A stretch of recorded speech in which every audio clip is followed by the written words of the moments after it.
नमस्कार दोस्तों, स्वागत है आपका जीके लाइव पाठशाला में। उत्तर प्रदेश पुलिस री एग्जाम के लिए सामान्य हिंदी का हम लोग जो है सेक्शन सीरीज कवर कर रहे थे, जिसमें से हम लोग 5-6 लेक्चर पूरा कर चुके हैं। आज उसका अगला पार्ट है, तो प्लीज़ आप लोग वीडियो को लाइक कीजिएगा, चैनल को सब्सक्राइब करना न भूलिएगा। कमेंट के माध्यम से आप हमें ज़रूर बताते रहें कि आपके कितने क्वेश्चन सही हो रहे हैं। सामान्य हिंदी के 37-38 क्वेश्चन में आपके अगर जो है 30 क्वेश्चन सही हो जा रहे हैं तो आपकी तैयारी बहुत ही अच्छी है। 25, 26, 27, 28 तक जा रहे हैं तब भी आपकी तैयारी अच्छे लेवल पर जा रही है। चलिए शुरुआत करते हैं पहले क्वेश्चन से लेकर। दिया गया है यहाँ पर, निम्नलिखित में से कौन सा कथन अशुद्ध है? जवाब हो जाएगा आपका, 2 महाप्राण व्यंजनों का उच्चारण एक साथ होता है, यह कथन जो है अशुद्ध है। ऑप्शन नंबर यहाँ से आपका बी सही हो जाएगा। बढ़ते हैं अगले प्रश्न की तरफ। दिया गया है आपका, इसको सुमेलित करना है। कुछ चिन्ह विराम चिन्ह दिए गए हैं और जो है उसके नाम दिए गए हैं। तो अगर हम अल्प विराम की बात करते हैं तो क्या हो जाएगा आपका? अल्प विराम आपका यहाँ से आ जो दिया गया है, ये अल्प विराम का निशान है। कॉमा एक लगता है। विस्मयादि बोधक की अगर हम बात करते हैं तो जो है आपका नीचे करके एक हाइफन हो जाता है, इस तरह से जो है विस्मयादि बोधक हो जाता है। उसके बाद देखते हैं अर्ध विराम का, तो जो है डबल इन्वर्टेड कामा की बात एक ऊपर एक नीचे हो जाता है, वह जो है अर्ध विराम हो जाता है यहाँ से। और निर्देशक चिन्ह जो है हाइफन होता है। इस तरह से मिलान करेंगे तो आपका ऑप्शन नंबर बी सही हो जाएगा। बढ़ते हैं अगले प्रश्न की तरफ। दिया गया है, निम्नलिखित में से अशुद्ध वर्तनी वाले शब्द का चयन कीजिए। किसकी वर्तनी जो है अशुद्ध है? आपकी पुलिस के पेपर में 2 से 3 प्रश्न तक जो है शुद्ध वर्तनी से क्वेश्चन दिए जाते हैं, तो इस चीज़ को आप लोग ध्यान में रखिएगा।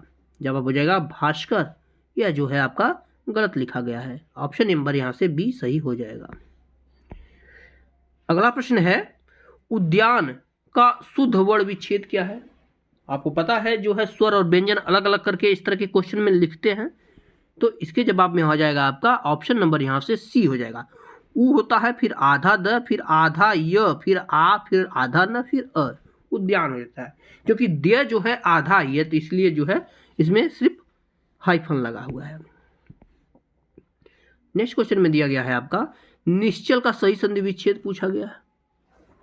जवाब हो जाएगा, यह जो है एक विसर्ग संधि का उदाहरण है, तो निर्धन चल हो जाएगा निश्चल में। बढ़ते हैं अगले प्रश्न की तरफ। दिया गया है आपका, मृगनयन में समास कौन सा है? बार बार मृगनयनी भी पूछा जाता है, तो इस चीज को भी ध्यान में रखिएगा। हो जाएगा इसका ऑप्शन नंबर यहाँ से बी हो जाएगा। कर्मधारय समास का यह उदाहरण है मृगनयन। अगला प्रश्न दिया गया है, तिलक किस प्रकार का शब्द है? तो तिलक की अगर हम बात करते हैं तो यह एक तत्सम शब्द है, ठीक है ना। तत्सम शब्द है, संस्कृत के ज्यों से त्यों लिख देते हैं, यह शब्द जो है तत्सम कहलाते हैं। और संस्कृत से निकलकर जिसे तोड़ मरोड़ कर पेश किया जाता है वो तद्भव कहलाते हैं। कभी कभी जो है इसका उदाहरण परिभाषा भी पूछ लेता है। संकर शब्द क्या कहलाते हैं? जो 2 शब्दों से मिलकर बनाते हैं, यानी 2 भाषाओं से मिलकर बने होते हैं, जैसे टिकट घर, इस तरह से जो शब्द होते हैं वह जो है तत्सम संकर शब्द कहलाते हैं। और जिसकी उत्पत्ति का पता न चलता है वो आपके देशों के अंतर्गत आ जाते हैं। अगला प्रश्न दिया गया, कारतूस, बहुत बार एक क्वेश्चन पूछा गया, इसे जो है इंपॉर्टेंट लिखिएगा। कारतूस शब्द जो है किस भाषा का शब्द है? कारतूस हो गया, रिक्शा हो गया, खिड़की हो गई, इस तरह के बहुत बार क्वेश्चन पूछे जाते हैं कि किस भाषा का शब्द है। जवाब हो जाएगा, यह जो है एक फ्रेंच शब्द है कारतूस। ऑप्शन नंबर यहाँ से सी आपका सही हो जाएगा। नेक्स्ट क्वेश्चन दिया गया है, निषिद्ध का विलोम शब्द क्या है? जवाब हो जाएगा आपका ऑप्शन नंबर डी, निषिद्ध का जो है विलोम शब्द विहित होता है। ऑप्शन यहां से डी सही हो जाएगा। अगला प्रश्न दिया गया है, अरविंद शब्द का पर्यायवाची क्या होगा? अरविंद इंपॉर्टेंट क्वेश्चन ये भी है, दिया गया है आपका ऑप्शन ए, कमल होता है अरविंद का पर्यायवाची, ठीक है ना। यानी कमल का पर्यायवाची अरविंद होता है, इस तरह से भी पूछा जा सकता है, एक दूसरे के दोनों पर्यायवाची हैं। नेक्स्ट क्वेश्चन दिया गया है, सौदामिनी का पर्यायवाची क्या होगा? सौदामिनी कई बार पूछा गया, ये जो है देखिएगा शब्द वाक्य शुद्धिकरण में भी देता है। जवाब हो जाएगा आपका ऑप्शन डी, यह जो है विद्युत का पर्यायवाची है। चपला हो गया, सौदामिनी हो गया, यह सब जो है विद्युत के पर्यायवाची होते हैं। अगला प्रश्न, अवसर के अनुरूप बदल जाने वाले को क्या कहते हैं? जो अवसर के अनुसार बदल जाता है उसे जो है आपके लिए जो है यथास्थितवादी कहते हैं। ठीक है ना, ऑप्शन नंबर यहां से ए सही हो जाएगा। अगला प्रश्न दिया गया है, कौन सा शब्द द्विज का अनेकार्थी नहीं है? इसका जवाब हो जाता है 13वें प्रश्न का ऑप्शन नंबर डी, सिंह नहीं होता है। द्विज का जो है अनेकार्थी में सिंह नहीं आता है। बाकी दांत को भी द्विज कहते हैं, चंद्रमा को भी कहते हैं और पक्षी के लिए भी द्विज शब्द का उपयोग किया जाता है। नेक्स्ट क्वेश्चन दिया गया है, दिए गए विकल्पों में से अस्मखार, ध्यान रखिएगा अस्मखास उच्चारण में थोड़ा दिक्कत हो रहा है, लेकिन आप लोग यहां से देख लीजिए का समानार्थी शब्द कौन सा है? जवाब हो जाएगा आपका ऑप्शन नंबर यहां से ए, मित्र होता है। ऑप्शन नंबर यहां से ए आपका सही हो जाएगा। अगला प्रश्न दिया गया है, अंबुज, ध्यान रखिएगा अंबुज और अंबुधि शब्द उनका सही अर्थ क्या है? तो इसके जवाब में हो जाएगा आपका अंबुज मतलब होता है कमल और अंबुधि मतलब होता है सागर। तो जवाब हो जाएगा आपका ऑप्शन ए, कमल और सागर। नेक्स्ट क्वेश्चन में दिया गया है आपका, आंख का अंधा नाम का नयन सुख, लोकोक्ति का सही अर्थ बताना है। तो सिंपल सा क्वेश्चन है, जवाब हो जाएगा आपका गुण के विरुद्ध नाम होना। क्या हो जाएगा? गुण के विरुद्ध नाम होना। नेक्स्ट क्वेश्चन है, शब्द प्रकार के आधार पर मनुष्यता शब्दों में कौन सा भेद है? जवाब हो जाएगा इसमें जो है भाववाचक संज्ञा है। ठीक है ना, क्या है? भाववाचक संज्ञा, क्योंकि मनुष्य से जो है मनुष्यता भाववाचक संज्ञा बनेगी। देखिए भाववाचक संज्ञा परिवर्तन भी ऐसे पूछा जाता है। गुणवाचक की विशेषण की बात करते हैं, जहाज पर जैसे आपका सुंदर हो गया, गोरा हो गया, काला हो गया, इस तरह से दिया जाता है, गुणवाचक हो जाता है। अगला प्रश्न है, कतिपय हिंदी व्याकरण द्वारा संज्ञा प्रतिनिधि शब्द का प्रयोग किसके लिए किया जाता है? इसका जवाब हो जाता है आपका ऑप्शन नंबर डी सही हो जाएगा, सर्वनाम के लिए होता है। ऑप्शन यहां से डी आपका सही हो जाएगा। नेक्स्ट क्वेश्चन है, चाकू शब्द का बहुवचन क्या होगा? इसका जवाब हो जाएगा आपका ऑप्शन डी, चाकू ही होता है। ठीक है ना, चाकू शब्द का बहुवचन आपका चाकू ही होता है। बढ़ेंगे अगले प्रश्न की तरफ। प्लीज अगर वीडियो पसंद आ रहे हैं तो आप लोग लाइक जरूर करते रहिएगा और एक दूसरे के साथ शेयर कीजिए, चैनल को जरूर सब्सक्राइब कीजिएगा। दिया गया है, उस जगह एक सभा होने जा रही है, रेखांकित पद में कौन सा परसर्ग है? यानी उस जगह में कौन सा परसर्ग है पूछा गया है। इसका जवाब हो जाएगा इसमें जो है अधिकरण है। ठीक है ना, अधिकार दिखाया जा रहा है ना उस जगह पे, तो अधिकरण यहां पर परसर्ग हो जाएगा। अगला प्रश्न है, निम्नलिखित में से कौन सा शब्द विशेषण है? इसका जवाब हो जाएगा आपका विद्वान शब्द जो है यह आपका विशेषण है। ऑप्शन नंबर यहां से सी आपका हो जाएगा। अगला प्रश्न है, निम्नलिखित में से सकर्मक क्रिया छाटिए, इनमें से कौन सा जो है सकर्मक क्रिया है? जवाब हो जाएगा आपका लिखना। लिखना एक सकर्मक क्रिया है। ऑप्शन नंबर यहां से डी आपका सही हो जाता है। नेक्स्ट क्वेश्चन देखेंगे, दिया गया है आपका, वह आए तो मैं जाऊं, प्रस्तुत वाक्य में कौन सा काल है? जवाब हो जाएगा इसमें जो है हेतु हेतु मद भविष्य काल है। ठीक है ना, हेतु हेतु मद भविष्य काल है। बार बार यह क्वेश्चन पूछा जाता है। उदाहरण के लिए इस तरह से कोई भी उदाहरण दिया जाएगा,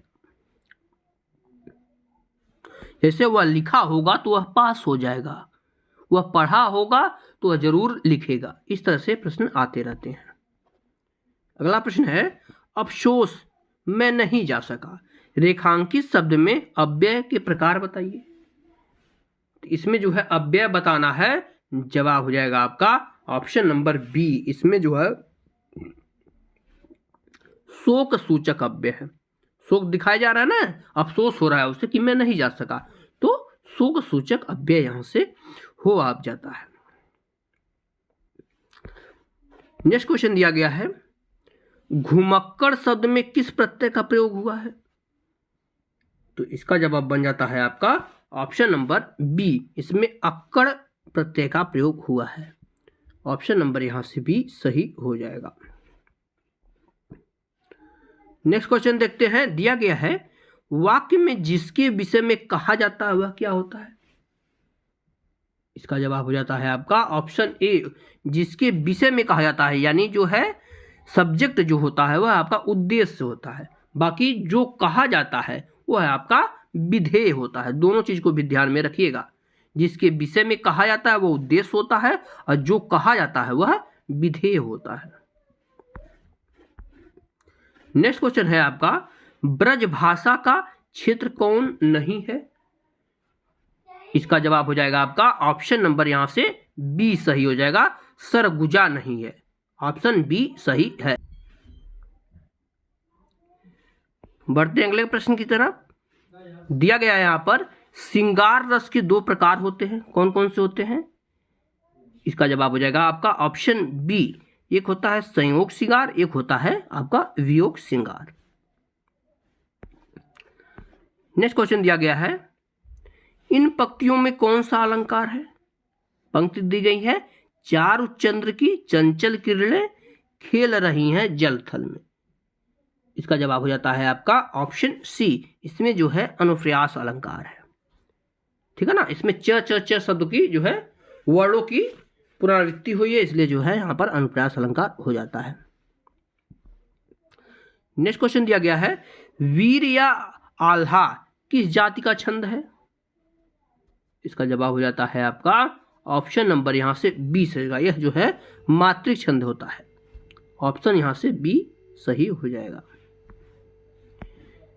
अगला प्रश्न दिया गया है, झूठा सच के लेखक कौन है? तो इसके लेखक की अगर हम बात करते हैं, जवाब हो जाएगा आपका ऑप्शन ए, यशपाल जी हैं। ऑप्शन यहां से ए सही हो जाएगा। अगला प्रश्न है, ठीकरे की मंगनी उपन्यास के लेखक कौन है? ध्यान रखिएगा, इंपॉर्टेंट क्वेश्चन है ये। ठीकरे की मंगनी, जवाब हो जाता है आपका option number B, नासिदा Sharma ji हैं इसके लेखक। यहां से आपका बी सही हो जाएगा। अगला प्रश्न दिया गया है, कामायनी महाकाव्य के रचयिता कौन है? तो कामायनी एक हो गया, एक जो है आंसू हो जाता है। दोनों बहुत बार पूछा जाता है, तो दोनों के रचयिता है आपके जयशंकर प्रसाद जी हैं। कामायनी और आंसू कई बार पूछा गया है। आगे देखते हैं, गद्यांश दिया गया है, गद्यांश को पढ़ के आंसर देने हैं। दिया गया है आपका, अनुशासन जीवन की प्रत्येक स्थिति में आवश्यक है। अनुशासन सैनिक जीवन की आत्मा है। परिवार में सद्भावना बनाए रखने के लिए इसकी आवश्यकता पहले है। समाज और राष्ट्र में शांति और सद्भावपूर्ण संबंध बनाए रखने के लिए इसकी आवश्यकता भी है। ईश्वर की सृष्टि में यदि अनुशासन नहीं है तो अराजकता फैल जाएगी और यह विश्व तुरंत अस्त व्यस्त हो जाएगा। इस तरह से आपका गद्यांश दिया गया है। पहला प्रश्न गद्यांश में देखते हैं क्या दिया गया है। दिया है, अनुशासन क्यों आवश्यक है? जवाब हो जाता है आपका ऑप्शन बी, परिवार में सद्भावना और समाज तथा राष्ट्र में शांति और सद्भावपूर्ण संबंध बनाए रखने के लिए ही अनुशासन आवश्यक है। ऑप्शन यहां से बी सही हो जाएगा। अगला प्रश्न है, अनुशासन किसकी आत्मा है? जवाब हो जाएगा आपका ऑप्शन नंबर ए, सैनिक जीवन की आत्मा है, जैसा कि आपके गद्यांश में दिया गया है। नेक्स्ट क्वेश्चन की तरफ बढ़ते हैं। दिया है आपका, विश्व के अस्त व्यस्त होने का कारण क्या है? तो इसका जवाब हो जाता है ऑप्शन बी, अनुशासन न होने के कारण जो है विश्व अस्त व्यस्त हो रहा है। तो यहाँ से हम लोगों ने इस प्रैक्टिस सेट को पूरा कर लिया है। वीडियो पसंद आई हो तो लाइक ज़रूर कीजिएगा, चैनल को सब्सक्राइब करना न भूलिएगा और कमेंट में आपके जवाब दीजिए कि आपके कितने क्वेश्चन 37 में से सही हो रहे हैं। मिलते हैं नेक्स्ट लेक्चर में, तब तक के लिए धन्यवाद।